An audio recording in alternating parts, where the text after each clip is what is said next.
There's a belief that's rampant out there that I'm going to refute. You know what? If you achieve success, part of it's luck. Part of it is luck. And part of the luck is the timing of things. If you're on the search and on the lookout for people who can help you, in a way, being on the lookout for people who can help you is doing something that some people talk about as creating your own luck. It's true that.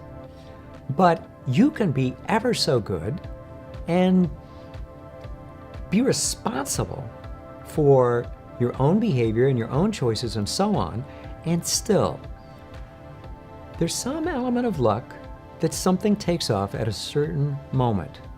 And I want to acknowledge that because there are people who really do everything well. They affirm well. It's not that they're bringing up a hoax or whatever, and it just takes them a lot longer to get where they're going. But that's the operative thing, that it takes longer, not that they don't reach it.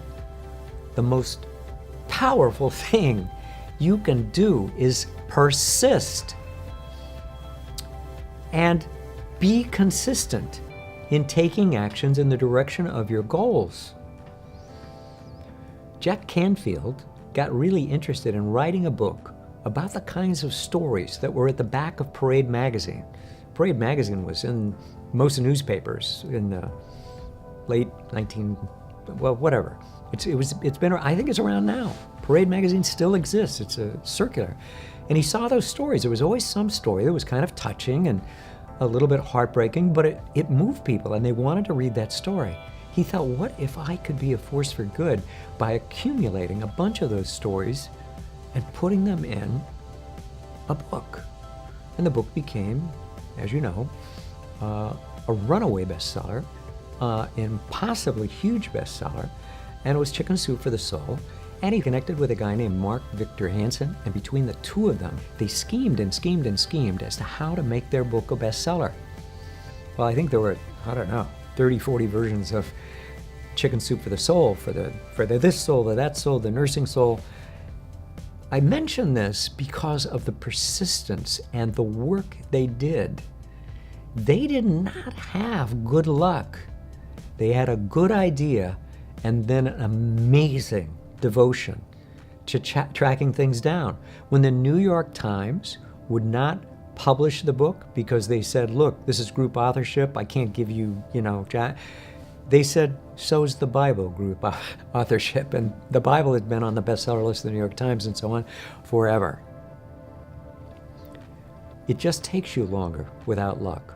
Sometimes you get luck and magical things happen together, and if it's not too much luck and you get overwhelmed by sudden success that blows you completely off your course because you don't know what to do with it, then getting it is useful.